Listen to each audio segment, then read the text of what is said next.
Brought to you by खाता book.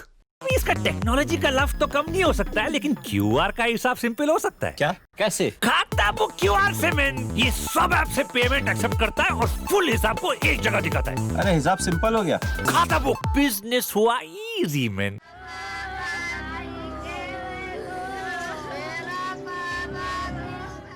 Babulal वैष्णव की हत्या को 4 दिन हो चुके हैं। अभी भी 5 अपराधी गिरफ्त से बाहर हैं। सवाल सरकार, पुलिस प्रशासन पर है कि कानून व्यवस्था ध्वस्त क्यों है। गांव के लोग अभी भी परिवार के साथ खड़े हैं, सहानुभूति में यहाँ जुटे हैं, लेकिन सब ये सवाल पूछ रहे हैं कि गिरफ्तारी कब होगी। जो एफआईआर है उसके बारे में जानकारी नहीं है। बहरहाल प्रशासनिक कार्यवाही शुरू हुई है कि जो परिवार है कम से कम उन्हें एक पक्का मकान दे दिया जाए, लेकिन एक बेटी एक बेटा उनको पीछे छोड़ गए हैं, उनकी देखरेख कौन करेगा। लेकिन उससे भी बड़ा सवाल ये कि पूरी ध्वस्त कानून व्यवस्था, इस पर सरकार ध्यान कब देगी। माफिया राज कैसे प्रशासन की नाक के नीचे पनप रहा है। फिलहाल परिवार के सदस्य और गांव के जो लोग हैं वो हमारे साथ जुड़ रहे हैं। आप उनके भतीजे हैं ललित। अब तक जो पूरी घटना हुई है, परिवार का पक्ष इसमें क्या है? क्या किसी तरह की मदद की गुहार भी आप लगा रहे हैं या किसी विशेष तरह की जांच की उम्मीद आप कर रहे हैं सरकार से? हम मांग कर रहे हैं सर। पहले तो उनको पकड़े थे, अभी एक ही लोग पकड़ा गया है, तो उनको पकड़े जल्द से जल्द। और हमारी मांग थी कि भाई सरकारी नौकरी मिले, और 50 लाख रुपए मांगे थे, उन्होंने से 10 ही लाख रुपए का मुआवजा दिया था, देने की आश्वासन दिया है। अभी तक मिला नहीं है। पुलिस कुछ कह रही है, आप जब बात कर रहे हैं कि भाई जांच कहां तक पहुंची है, बाकी के जो अपराधी फरार हैं कब पकड़े जाएंगे? कुछ नहीं कहा। गांव के लोगों के पास चलते हैं। जो जांच अब तक राजस्थान पुलिस की ओर से चल रही है, उस जांच से कितने संतुष्ट हैं, कितने असंतुष्ट? हम बिल्कुल संतुष्ट नहीं हैं। यह राजनीतिक तुष्टीकरण है। ये हादसा होने का कारण ही पटवारी का है। पटवारी ने सर्वप्रथम जिस डबिंग लोगों ने कब्जा किया, पुजारी ने यहाँ पर 20,000 रुपए लेके और अपने छप्पर पोष रहने के लिए जगह बनाई थी, तो पुजारी को विपक्ष में भड़का दिया डबिंग लोगों के। अगर ये कब्जा कर लेगा तो इसकी रिपोर्ट जाएगी, इसलिए तुम छप्पर पोष जल्दी से जल्दी बढ़ाओ। और मैं पुजारी जी ने पहले भी कभी शिकायत की थी कि इस तरह की चीजें हो रही हैं, दबाव बनाया जा रहा है? हाँ सर, पुजारी जी ने की थी, पूरी बस्ती भेड़ी की थी, और पूरी बस्ती में पूरे गांव ने फैसला किया था कि ये पुजारी अपने ठाकुर जी की सेवा करते हैं, और ये जमीन पूरी, और ये जमीन ऊपर वाली सारी इसकी है, इस पे कोई भी गांव वाला कब्जा नहीं करेगा।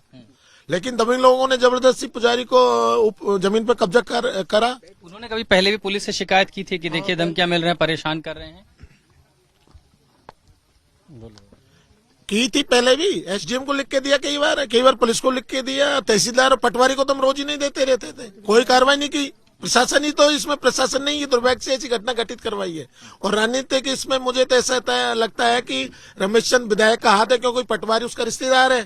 तो ऐसे दबिंग लोगों के रिश्तेदार अगर अफसर रहेंगे, जातिवाद की भावना रखता है वो यहाँ में जातिवाद का ध्रुवीकरण लग रहा है। ये एरिया 80% मीणा बाहुल क्षेत्र है, और जो हादसा करने वाला है वो शायद मीणा जाति का है।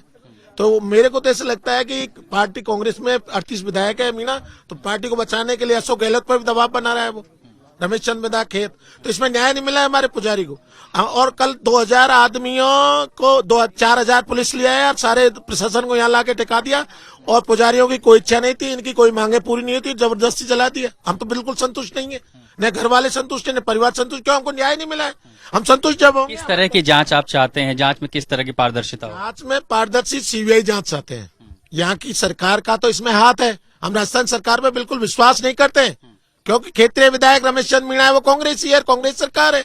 अगर ने हमारी सुनवाई नहीं की, 4 दिन तक खाना नहीं खाया, आज भी चूल्हा नहीं बढ़ाया परिवार को, और चूल्हा जब बढ़ेगा न्याय मिलेगा। ये बताओ, जब राहुल गांधी हाथरस में चला जाता है, प्रियंका गांधी वहां चले जाते हैं, ये इस परिवार में क्या हो गया? यहाँ क्यों नहीं आए? 4 दिन हो गए हादसा को। तो जांच के लिए जांच का दायरा किस तरह का होगा जिससे गांव के लोगों को यह आश्वासन हो कि इस पूरी घटना में इंसाफ होगा और पारदर्शी होगा? जी, कल सीआई साहब सपोटरा के हैं हरजीलाल यादव जी, उन्होंने 9 बजे बयान दिया था रात में कि ये सिर्फ आत्महत्या है, और ये बिल्कुल इस केस को डाइवर्ट करने के लिए कोशिश कर रहे हैं। मर्डर को सिर्फ आत्महत्या करार दिया जा रहा है। जब राहुल गांधी और प्रियंका गांधी जी हाथरस पहुंच जाते हैं तुरंत, और 175 किलोमीटर यहाँ राजस्थान आने में उनको इतनी तकलीफ हो रही है कि कांग्रेस सरकार का कोई भी शख्स यहाँ पे नहीं आया है। इससे मतलब निंदनीय क्या हो सकता है कांग्रेस सरकार? क्या आपका आरोप सीधे ये है कि सरकार लीपापोती कर रही है इस मामले में? जी सर, बिल्कुल सरकार, कांग्रेस सरकार की लापरवाही सख्त और लीपापोती है। कुछ भी सिर्फ कोरे आश्वासन दिए गए हैं, बाकी कुछ भी यहाँ पे मुआवजा नहीं पहुंचा है। ये आरोप गांव वालों की ओर से आपको परिवार के पास ले चलते हैं और सबसे पहले दिखाएं कि आखिर किस हाल में रहते थे बाबूलाल यहाँ पे। ये जो घर है कच्चा घर का स्ट्रक्चर है, और जिस जमीन पर मैं ये चल रहा हूँ यहाँ पे, यहाँ से लेकर के ये पूरी जमीन जो है पहाड़ी का ढांचा है, ये कई दशकों पहले पुजारी जी को दे दिया गया था, बाबूलाल वैष्णव को दे दिया गया था, और वो चाहते थे कि यहाँ मंदिर बने, या चूंकि अब ग्राम पंचायत ने ही जमीन उनके नाम कर रखी थी, लेकिन दबंगों की नजर थी। अब परिवार में 7-8 लोग थे, सबकी नजर इस पर भी है कि जिन लोगों को पीछे छोड़ गए उनकी देखरेख कौन करेगा। लेकिन उससे भी बड़ा सवाल ये कि इंसाफ कैसे मिलेगा। देखिए, गांव के लोग हैं, परिवार के लोग हैं, और ये तमाम सारे लोग जो बैठे हुए, आप बेटी हैं उनकी, अब तक की जो जांच हुई है, जितनी जांच चली है, आप संतुष्ट हैं उसमें? लग रहा है कि अभी भी सरकार की ओर से लापरवाही है, लीपापोती हो रही है? कुछ मांग आप लोगों ने सरकार से की थी? नहीं है संतोष, इंसाफ चाहिए उनको, इंसाफ चाहिए मुझे। तो यहाँ पर देखिए परिवार के जो तमाम सारे लोग बैठे हैं, और ये वो कच्चा घर है, यहीं पर रहते थे, लेकिन दबंगों की नजर दरअसल गांव पर थी, घर पर थी। अब पीछे एक बेटा है, एक बेटी, बाकी बड़ी बेटियां हैं जो भले दूसरे गांव रहती हों, लेकिन इतने सारे परिवार के सदस्यों को छोड़ गए। लेकिन बाकी का जो परिवार बैठा है वो ये मांग लेकर के कि इंसाफ मिले। और इंसाफ मिलेगा कैसे? 4 दिन बाद भी 5 आरोपी फरार हैं, अब तक गिरफ्तारी नहीं हो पाई है। इसीलिए सवाल उठ रहा है कि कब मिलेगा इंसाफ। राजस्थान में शकील अहमद के साथ मैं आशुतोष मिश्रा।